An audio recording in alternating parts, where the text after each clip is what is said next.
2 মিনিটে ঝটপট করে করলার একটা দারুণ রেসিপি শেয়ার করছি।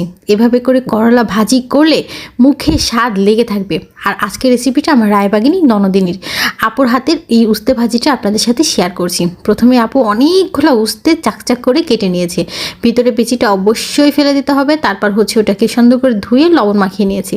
এবার ওই লবণ মাখানো উস্তেগুলা কিংবা হচ্ছে করলাগুলাকে ডুবো তেলে ডিপ ফ্রাই করতে হবে, একদম মুচমুচা করে ভেজে নিতে হবে। এভাবে করে একে একে প্রত্যেকটা উস্তে অল্প অল্প করে দিয়ে তেলের ভিতরে করে সুন্দর করে ভেজে নিতে হবে। ভাজা কাজটা একটু সময় নিয়ে করতে হবে। এখানে যদিও একটু সময় লাগে, তবে ভাজার পরে যে সুন্দর একটা ঘ্রাণ। আর আমি তো শুধু শুধু চুলার পাড়ে দাঁড়িয়ে দাঁড়িয়ে খেয়ে নিচ্ছিলাম। ভিডিও আর করবো কি, আমি তো খেয়ে খেয়ে অর্ধেক শেষ করে ফেলেছি। তারপর হচ্ছে আরেকটু কাজ বাকি। এবার ওই তেলটাকে একটু কমিয়ে তার মধ্যে একটু জিরে ফোড়ন দিয়ে তারপর হচ্ছে কাঁচামরিচ আর পেঁয়াজ দিয়ে দিয়েছি।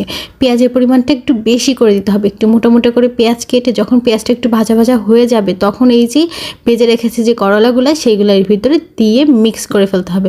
এই মিক্সিং করাটা সুন্দর করে করতে করতে আরেকটু মচমচা হয়ে যাবে ভাজিটা। এইবার এটা গরম গরম ভাতের সাথে খেতে যে কী মজা, কী লেভেলের মজা। আর বিশ্বাস করেন না এতে কোনো আলু অ্যাড করেছে না অন্য কিছু, একটা ফুটাও যদি তিতা লাগে। কোনো তিতা তো লাগেই নাই। আর খেতে যা দারুণ লেগেছিল।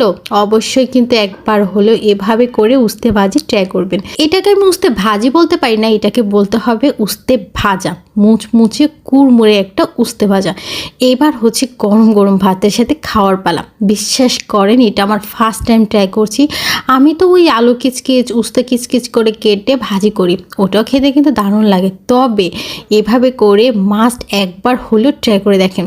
বিলিভ মি, একটু তিতা তো লাগবেই না। আর খেতে যে মজা কি বলবো। আর দাঁতের নিচে যখন এই কুড়মুড়ে উস্তেটা পড়ছিল না, জাস্ট অস্থির লেগেছে।